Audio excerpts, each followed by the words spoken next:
Hi guys, kakatapos lang namin dito magkasikaso dahil may pupuntahan kami. Pupunta nga pala kami ng Tagaytay dahil sa salubong namin yung birthday ni Cyril. Kaya tingin nyo naman yung birthday boy sa kato isang ito. Nagaganda-gandahan na naman. Nagmamadali na rin kami dito guys kasi meron pa kami susunduin. Mga alas 4 na to o mga alas 3 na to. Hirap na baka wala naman kami mabutan doon. Kaya hindi pa kami talaga nakakapag-lunch kaya bumili muna kami ng burger dito sa McDo. Ang susunduin pala namin guys yung friend namin na dalawa. Itong dalawan to guys, sila Marvin saka si Angela. Grabe, sobrang kalog niyang dalawang yan. Ang sarap talaga kasama sa mga gala. Shortcut na lang kami guys sa Amadeo kasi wala naman traffic doon. Saka sobrang smooth talaga ng mga kalsada doon. Kaya nag-stop over muna kami para magpagas. Mahirap kasi dumaan ngayon sa Aguinaldo lang sa Dasma. Kaya meron doon mga ginagawang kalsada. Kaya dito naman sa Amadeo guys, sobrang laki pa ng kalsada. Kaya sobrang bilis ka rin talaga makakapunta. Ngayon nakapunta na kami sa Tagaytay guys, ayan. Dumiretso na kami sa Bulalo Capital. Grabe, sobrang ganda pala talaga dito. Kung pa kasi napapasok to sa loob. Saka grabe, sobrang dami talagang tao dito. Halata naman siguro sa mga nakapark.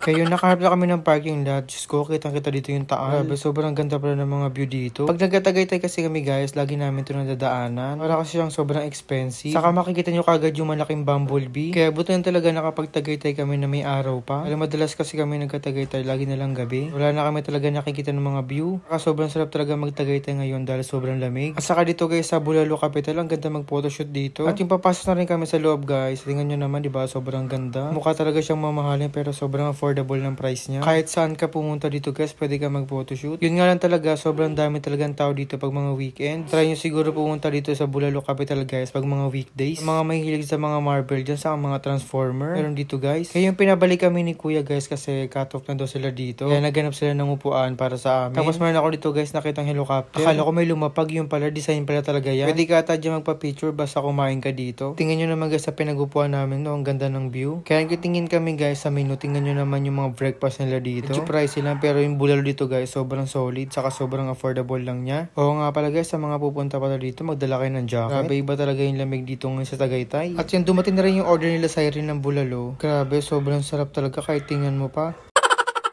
Ang mga kasama ko nga palang sila Cyril saka yung dalawang kapatid niya. Saka yung tatlo kong baliw na kaibigan. Ngayon tapos na kami kumain guys, tingnan nyo naman ginabi na kami. Saka natawa ko dito kay Rocky kasi ayaw niya magdala ng plastic. Nakakasira daw ng outfit. At tingnan nyo naman dito guys yung view dito oh. Kitang-kita na yung mga city lights sa Batangas. Yan po sir ay 3,100. Ay madam pala. Ito po. Alam nyo ba guys, pag may nagbebenta dito, saka pag bumili kayo, meron kayong free photoshoot. Bibidyoan din kayo na parang Siargao. Uy! Legs!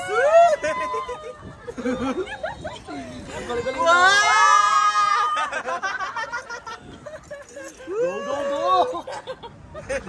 O diba, pinakitaan tayo ni kuya ng DIY drone. Ang gamit lang talaga niya, cellphone, diba? Kala ko nga nasa Siargao kami. Yung nagdala pa ng kape yung kapatid ni Cyril, ayan, grabe, sobrang sarap. Try nyo na umorder sa kanila parabi, sobrang solid ng kape. Saka sobrang mura lang niya. Lalo sa mga taga Cavite dyan, order na kayo. Tapos meron kami dito nakitang guys, nagbebenta ng aso. Sobrang ganda, saka sobrang mura lang niya. So sana bumili kaso hindi ko naman talaga mahalaga ng maayos. O nga pala, meron pala dito maganda sa taas. Dito sa taas ng Bulalo Capital. Free entrance yan guys. Basta meron kayo papakita na resibo dyan. Pagkakalam ko, kailangan 2K pataas yung bill mo. Makakait ka dito ng libre saka makapagpa-photoshoot. Kaya nagkataka ako bakit parang konti lang tao dito. Sa sobrang ganda ng view, bakit walang tao, diba? Yun nga lang talaga, kailangan talaga nila meron kang papakitang resibo. Bill na 2,000 pataas. Free parking na rin yun. Lalo na pag meron kayong mga sasakyan. Kaya yun, tapos na rin kami dito. Birthday Daddy Cyril!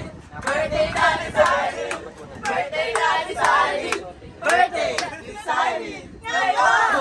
Yung sinabi ko sa inyo guys na merong helicopter, yan binaba na namin. Magkakatanda ko dito, pag pupunta ka dito, kailangan 1,000 naman yung bill mo. Sobrang ganda rin talaga dito mag-photoshoot guys. O diba, meron na naman talaga dito DIY na drone. Napalibre na naman kami, diba? Dapat talaga pupunta kami dito nung maaga. Na talaga ginabi na kami, kaya tingnan nyo naman. Pero maganda pa rin naman yung ilaw. Kaya yung pauwi na rin kami guys, ayan, dumiretso kami pala sa Nuvali. Sobrang lapit lang naman talaga sa Tagaytay yung Nuvali. Pero ang ending talaga, mga sarado na. Ang sabi ko kay Sir, maghanap tayo ng gas station. Kasi mag-park pa sa Nuvali, diba? Sayang lang din. Kasi sarado na rin naman talaga yung Nuvali. Sayang naman yung pinuntahan namin kasi naglakad muna kami dito sa Adidas. Pasakali bukas pa. Pero sure na talaga ako na sarado na kasi sobrang wala ng tao dito. Dahil magkitingin sana kami ng sapatos na pang volleyball. Sobrang daming arrival dito ngayon.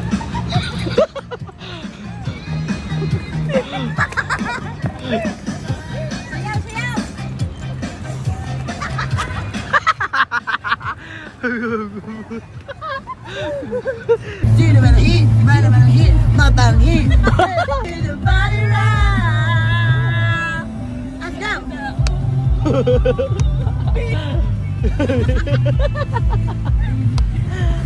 Kaya nakarating na rin kami dito guys sa Vermosa. Dito lang kami tumambay para magpalipas. Kaya hinihintay talaga namin mag-alas 12 para mabati ito sa personal. Pero sure na talaga ako hindi maaabot yun. Yung susi pala ng bahay nila sa rin nasa kanya. Kaya hindi kailangan namin umuwi rin kaagad. Kaya tumambay lang kami saglit dito. Kaya nagpa-Jollibee pala si Cyril. Burger saka fries. Busog pa rin talaga ako kaya inuwi ko na lang sa bahay yun.